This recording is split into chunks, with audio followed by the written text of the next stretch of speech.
Jordan, how does that translate, all right, what you're seeing from this defense against a team like Mizzou that can score? Yes.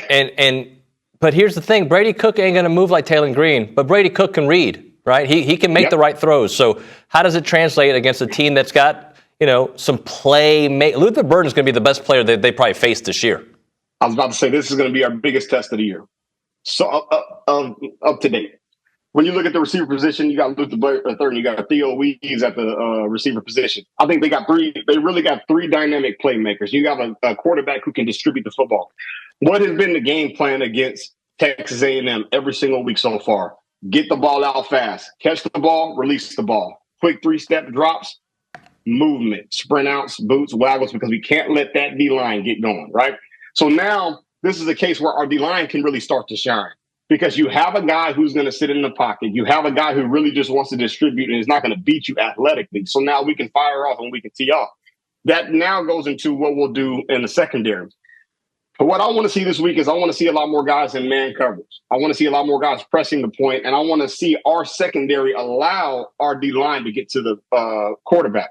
A lot of people want to go backwards, and they want the D-line to create pressure, which will open up more opportunities for the defensive backs to make more plays on the ball.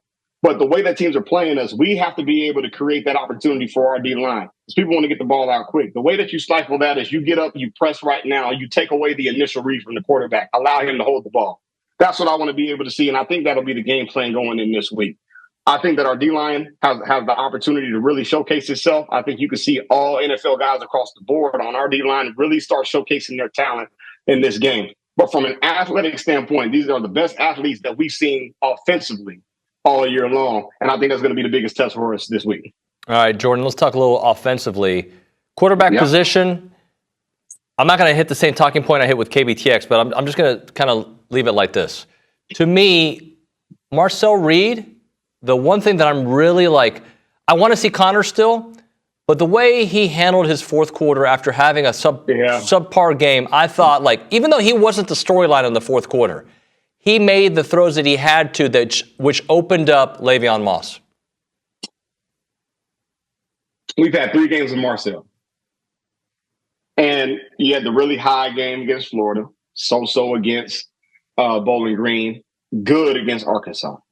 The one thing that Marcel can do is he can get you out of bad situations with his feet. And the more and more I watch Marcel, the more and more I'm like, this might need to be the guy moving forward for the rest of the year.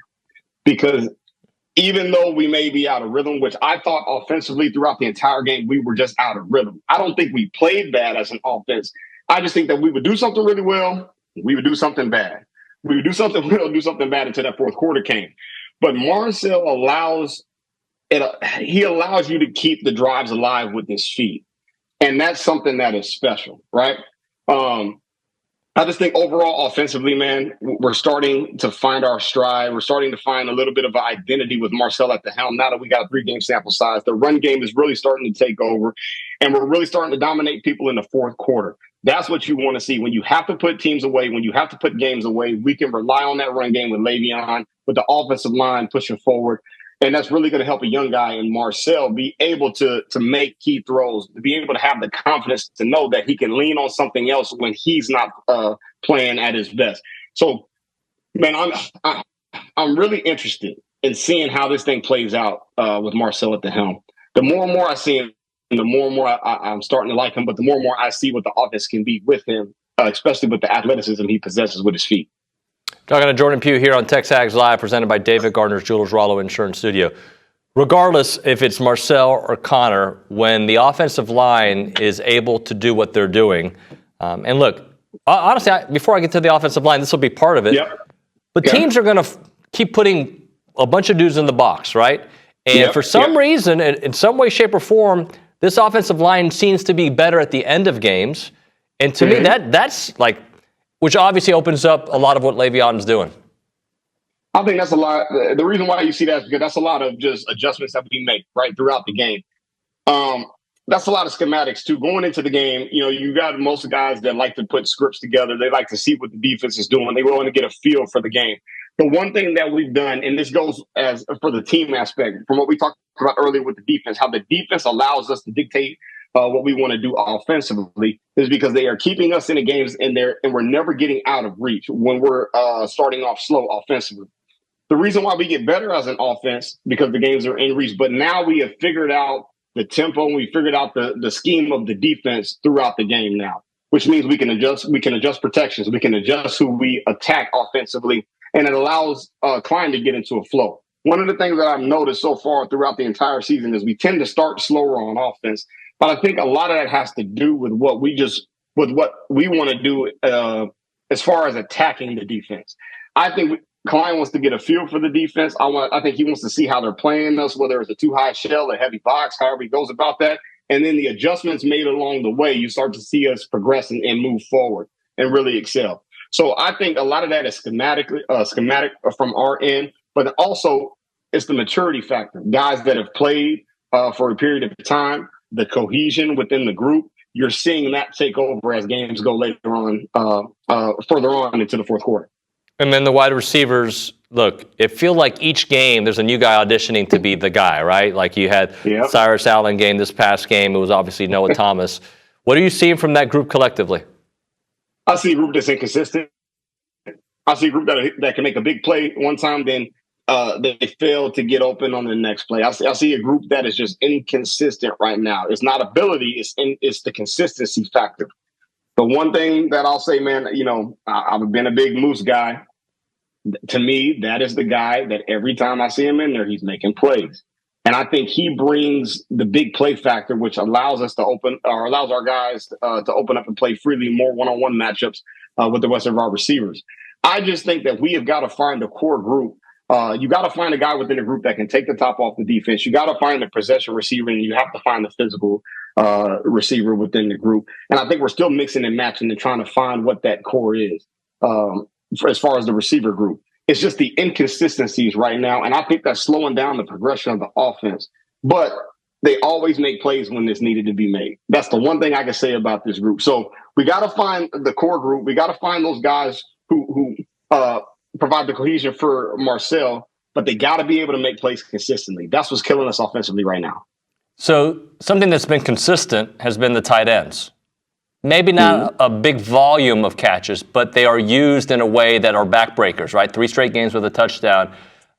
When you think about some of the talent they have at tight end and potentially linebackers that have to cover up with them, what do you like that you're seeing from that group? I see a diverse group that's built on blocking first. So when you look at our run game, a lot of it has to do with the tight end type look, being able to seal edges. But also you're seeing a safety net. The way that we're using our tight ends is in a safety net fashion for Marcel. But that safety net fashion comes in big spurts and big plays. You see a lot of seam routes down the middle of the field. You see a lot of intermediate pass game or passing concepts where Marcel can hit them whenever he's in a bind. You're seeing guys that just make plays and they're steady. To me, they have been a key factor in the success that we've had offensively because they have opened up big time runs by sealing edges, but also they have gotten us out of binds anytime that we've been flat or Marcel can't find an open receiver. We've been able to find that safety net. So I think they've been key in our success offensively. I would like to see a little bit more use of them. I would like to see a little bit more movement of the pocket to be able to get them in space a little bit more. But they have been a key role and key to our success offensively. All right, so you feel good about this matchup against Mizzou? Do you feel like the way the defense is playing and maybe some of the highs or maybe just overall offense that we've seen, do you feel good about this matchup? I feel good about the matchup because we're a more physical football team than Missouri is. That's what I think. Watching them play, I think they want to be a finesse team, finesse ball. They have the capability of being a physical team, but I don't know if they want to play that way because of the talent that they have on the outside offensively. Defensively, or speaking of them defensively, I think we overpower them on the offensive line. I think we may be even in skill set as far as the skilled players, our receivers, their DBs, that kind of thing. Our advantage is the run game and the offensive line. Defensively, this is where the game is going to turn for us. We've got to be more physical than they are. I think that we can dominate their offensive line. I think that we have to be great tacklers in space this week. Their receivers are dynamic and they're great playmakers. They're going to try and get the ball into their playmakers' hands in space quickly within 5 to 7 yards. How do we handle that? Can we press? Can we tackle in space? Can we make the great open field plays that we need to make from a defensive back standpoint? That's the key to me. We're more physical than them, but we can't get into a track meet because that's the game that they want to play. Jordan, great stuff, buddy. We'll talk to you very soon, all right? All right, man. Let's do it. See you, man.